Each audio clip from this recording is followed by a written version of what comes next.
el interés de algunos de que el Perú no tenga petroquímica, simplemente que vivan de llevarse el gas afuera, que le da utilidades rápidas, pero que debilita la base productiva diversificada del país. Ese es el futuro del Perú. El futuro del Perú está industrializarse con sus recursos. Y en este caso, el gran recurso que tenemos en el corto plazo es el etano y el metano del gas de camisea y la posibilidad, mientras se hace el gasoducto y el poliducto, al mismo tiempo convocar y hacer la petroquímica, que significaría sacar todo el sur del Perú adelante. Y no solamente el sur, el conjunto del país.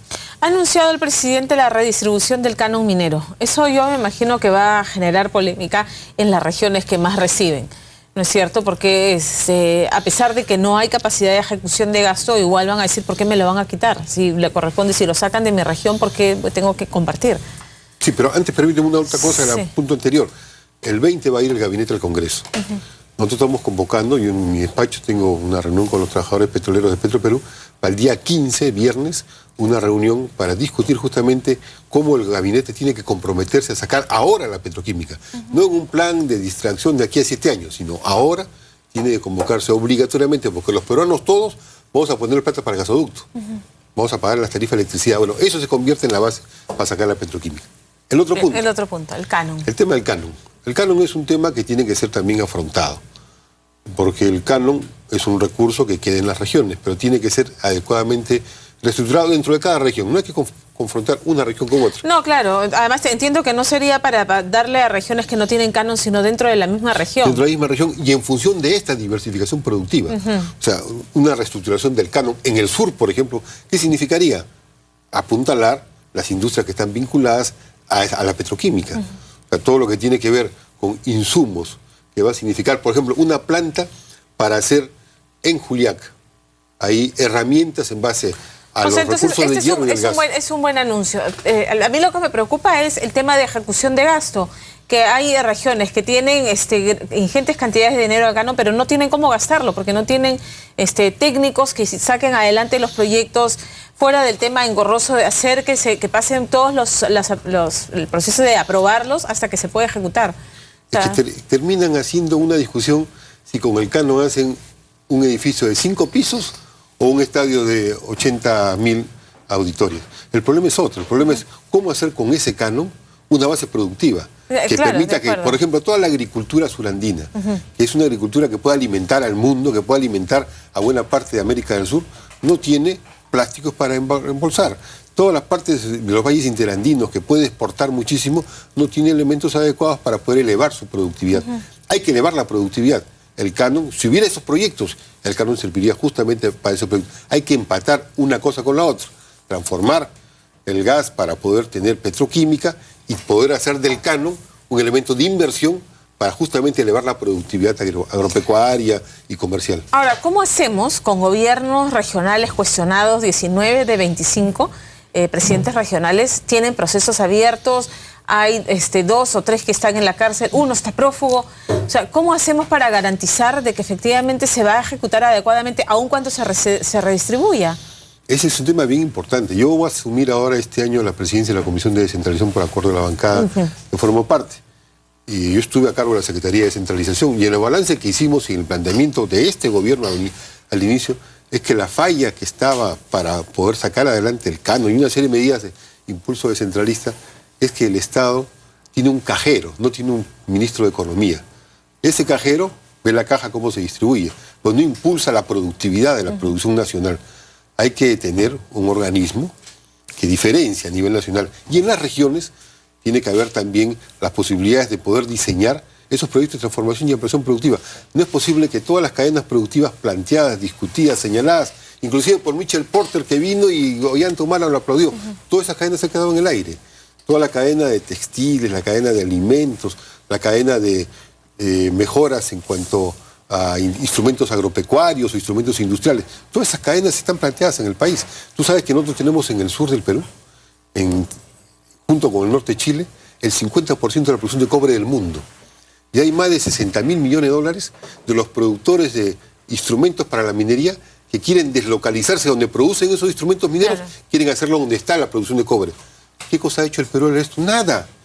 ¿Dónde está el apoyo a los emprendedores industriales que vienen y hacen esa producción? No hay. De ahí podría sacarse recursos del canon, y poder orientarse justamente a esa base productiva. ¿De qué depende? ¿Qué es lo que tiene que pasar? A mí me preocupa mucho el tema del alto nivel de corrupción que hay a nivel de gobiernos locales y regionales, y a puertas de las elecciones, obviamente todo el mundo ve como un botín precisamente el manejo del presupuesto del canon. Hay un alto nivel de corrupción y hay un alto nivel de corrupción permitida o favorecida por el dispendio que hay del gasto público, porque no se orienta para una política de desarrollo. Entonces, cuando existen recursos que no se gastan o no se saben gastar o se guardan o indirectamente se regalan, como es este regalo que se ha dado con la condonación de las deudas tributarias por más de 20.000 millones de soles, es así, a unos cuantos se les regala ese dinero. Entonces, ciertamente, o cuando hay recursos que no se utilizan bien, como es el tema del propio gas, que se exporta y no se paga lo que tiene que exportarse por lo que debe pagarse al Estado por la exportación, hay todo un problema de desorden en cuanto a la inversión pública que tiene que mejorarse. Tiene que mejorarse justamente poniéndolo metas de transformación productiva competitiva. Eso es lo que no está haciendo el gobierno. Respecto a las reformas políticas que ha planteado el presidente Ollanta en su mensaje, habla de la renunciabilidad del mandato congresal. Y se ha generado toda una polémica por el caso específico del señor Falconi, que ahora va a postular a la presidencia regional de Arequipa. ¿Cuál es su punto de vista respecto a esto que ha ocurrido? Yo creo que ese es la epidermis, el mandato congresal una vez que han sido elegidos los congresistas. Hay un problema de fondo, el sistema de partidos. El jurado de elecciones, la OMPE, hizo un estudio y demostró que los 16 partidos que hay en el Congreso, 13 no existen a nivel nacional. Y eso se ve en estas elecciones municipales y regionales. Pues van a salir movimientos independientes. Están por todas partes. El sistema de partidos está quebrado. Sí. Los partidos no son propiedad de los militantes que lo integran, sino del que tiene la chapa de inscripción. Entonces hay 14 personas que tienen una chapa de inscripción que hacen lo que quieren con sus partidos. Hay que volver a un sistema de partido democrático, en el cual los militantes fundadores que forman parte de los comités provinciales son los que democráticamente deciden qué hacer con sus partidos. Hay que cambiar el sistema de partidos. Pero eso no ocurre ni siquiera en el partido de gobierno, ¿no? Porque si hay una bancada ahora de disidentes del nacionalismo es porque precisamente dicen que las últimas 2 elecciones importantes, la de la presidenta del partido, la señora Nadine Heredia, y de la señora Ana María Solórzano, fue a dedo. O sea que no hubo elecciones internas para que eso ocurriera. Se impuso un sistema en el cual los partidos dependen de firmantes.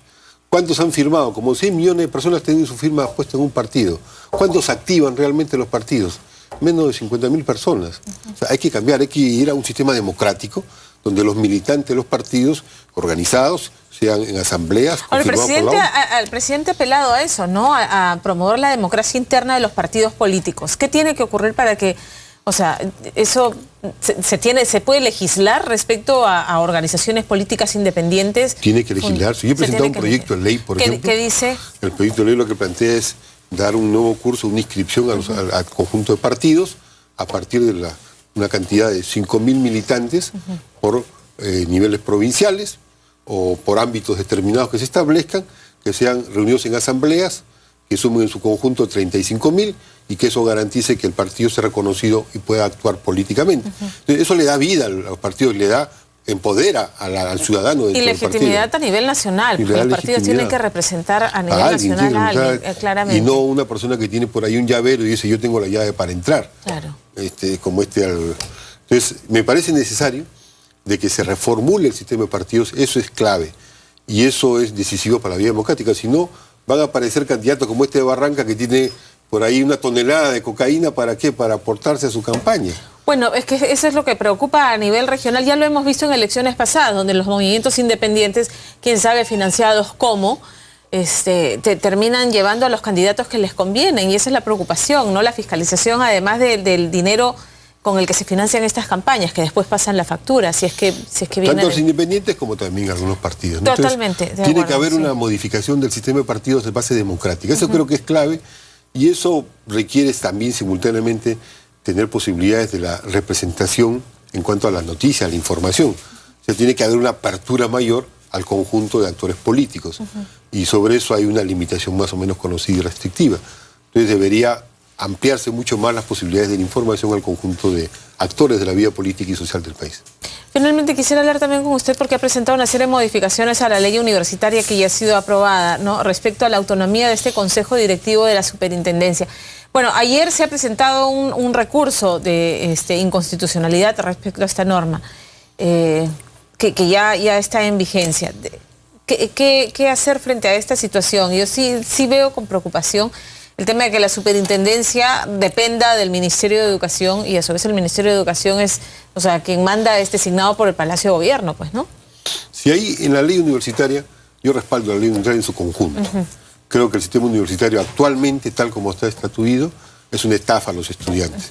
Y es una estafa al país, porque tenemos una juventud que está en el mejor momento de poder incorporar conocimientos y elevar la producción nacional, la productividad nacional y desarrollar futuro para todos. De acuerdo, algo habría que hacerse. Pero sí, de acuerdo. Los mecanismos que se han planteado tienen algunos errores. Uno, jubilar a los que tienen 70 años. Los docentes de 70 años son docentes que están en su momento adecuado. Tiene que jubilarse aquellos que ya no pueden seguir por razones físicas o mentales, Exacto. pero no tiene sentido una jubilación así. Y luego el tema central es la superintendencia. Hay un organismo que es la superintendencia. Ese organismo, el superintendente es nombrado por el ministro. Y el único que tiene tiempo completo ahí es el superintendente. Los demás miembros del directorio van a una reunión, aplauden y se acaba. Entonces hemos planteado que tiene que haber los que estén convocados por concurso de las universidades públicas y privadas, tienen que estar dedicados a tiempo completo. Y ese organismo tiene que ser un organismo de administración. Y por lo tanto los elegidos por concurso, entre ellos eligen al presidente de ese organismo directivo. Entonces ahí sí tendría autonomía. Y el gobierno central tendría que darle los recursos para que tengan su administración. No va a ser que se reúnan solamente una vez a la semana, van, votan y se van. Entonces ese organismo sería un fantasma. Eso ciertamente hemos planteado que se cambie. Esa reforma se puede hacer. En la discusión de esta ley, yo presenté esa propuesta al congresista Mora, ¿y qué pasó? Y él aceptó. Y luego el gobierno la cambió. ¿Por qué? Porque eso significa sí reconocer la autonomía efectiva del organismo que debe dirigirlo. Y ese cambio yo creo que es factible hacerlo. Es necesario hacerlo. Porque si no, la reforma educativa se va a quedar entrampada. Bien, congresista, muchísimas gracias por estar esta tarde con nosotros. Gracias a usted. Hacemos una pausa en Más que Noticias y regresamos.